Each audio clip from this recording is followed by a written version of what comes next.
Welcome to another episode of Do You Remember? Today we will be looking at some of the strange and unnecessary changes Disney has made to its live-action remakes. Disney has a practice of continuously recycling old material for new generations. Some of these films made much-needed changes to these stories, most notably ones that involved negative depictions of marginalized communities, but many revisions actually hurt the overall story of the film. Once a recipe for guaranteed success, the Disney remake train saw no sign of slowing down until 2025's Snow White that saw audiences reject its woke storytelling and Latina actress Rachel Zegler to the point that several live-action remakes that had been scheduled for release have been halted or canceled altogether, such as the live-action Tangled. Number 10. Captain Hook's villainy is explained with an unnecessary backstory. A classic story of the wonder of childhood, Peter Pan is a crucial addition to Disney's canon. Tinker Bell is an integral mascot for Disney's brand, representing faith and magic and inspiring audiences to believe that anything is possible. Though Peter Pan is a beloved story, the film does feature many problematic aspects, mainly how Native Americans are depicted, prompting Disney to put a disclaimer before the film on Disney+. One element that elevates the story is the characterization of the evil Captain Hook, a temperamental pirate who seeks revenge on Peter Pan for cutting his hand off and feeding it to a crocodile. In Peter Pan and Wendy, Captain Hook is painted as a more sympathetic character, having a personal connection to Peter Pan that Wendy discovers. Once a part of the Lost Boys, Peter banished Hook, then known as James, because he missed his mother. It's later revealed that this was done mostly out of jealousy, as Peter left his home due to getting into a fight with his mother. This attempt at connecting the characters aims to raise the stakes, but instead, it just convoluted the story. It's best when villains are just allowed to be villains. A backstory can be compelling, but it's just as interesting to see a villain be their dastardly self without a traumatic history. Number 9. King Louie is a Gigantopithecus despite the species being extinct. In the 1967 version of The Jungle Book, King Louie is an upbeat, energetic orangutan who serves as a minor antagonist, seeking knowledge of how to make fire from Mowgli. The iconic "I Wanna Be Like You" number livens up the screen with Louie and his monkey companions dancing around Mowgli and the disguised Baloo.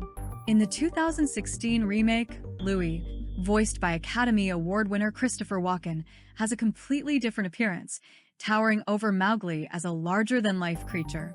Since orangutans are not native to India, where the film takes place, the producers aim to have a more authentic version of King Louie, thus deciding to make Louie a Gigantopithecus. Though Louie is definitely more intimidating this way, his lack of mobility and confinement to essentially one section of the room sucks the life out of the jazzy musical number. Not to mention, Gigantopithecus went extinct almost 300,000 years ago, while the story of The Jungle Book takes place in the early 20th century. Number 8. The Beast has a book that can transport characters anywhere. The Beast's castle is full of enchanted objects, each serving its own purpose in the story in the original 1991 animated film.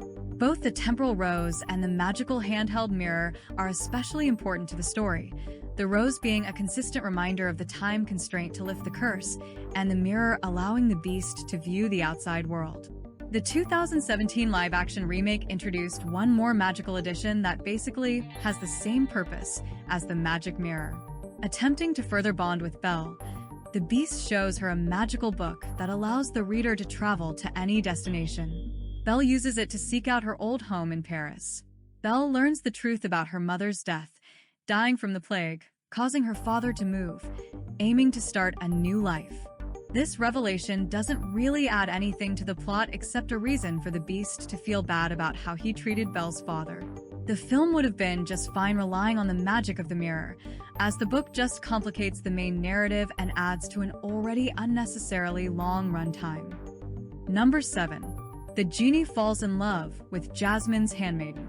The 1992 version of Aladdin has been criticized for a number of outdated and problematic aspects, but what's not often mentioned is that Jasmine is the only female central character in the film.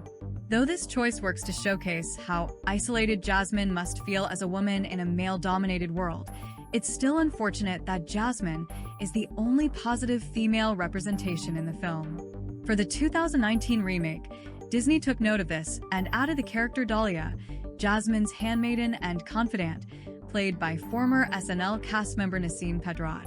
At first glance, this seems like a decent change, but the film sees Dahlia marrying the genie after Aladdin grants the genie his freedom.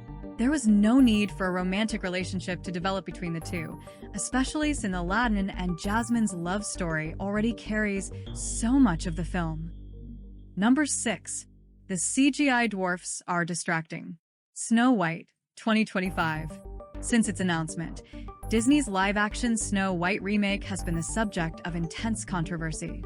Emmy Award-winning actor Peter Dinklage, who has dwarfism, was particularly outspoken about how Disney could possibly remake a film that features negative and stereotypical depictions of characters with dwarfism. After this backlash, Disney announced that the dwarfs would be reverted to magical creatures. Many actors within the dwarfism community were disappointed that these roles were reduced to uncanny valley CGI and expressed that in Disney's attempt to be more politically correct, they did more harm than good. Much like many of Disney's fully CGI characters, the dwarfs appear awkward and their animated appearances just don't translate well to live action. The dwarfs' magical abilities are also underutilized in the film, further cementing that there was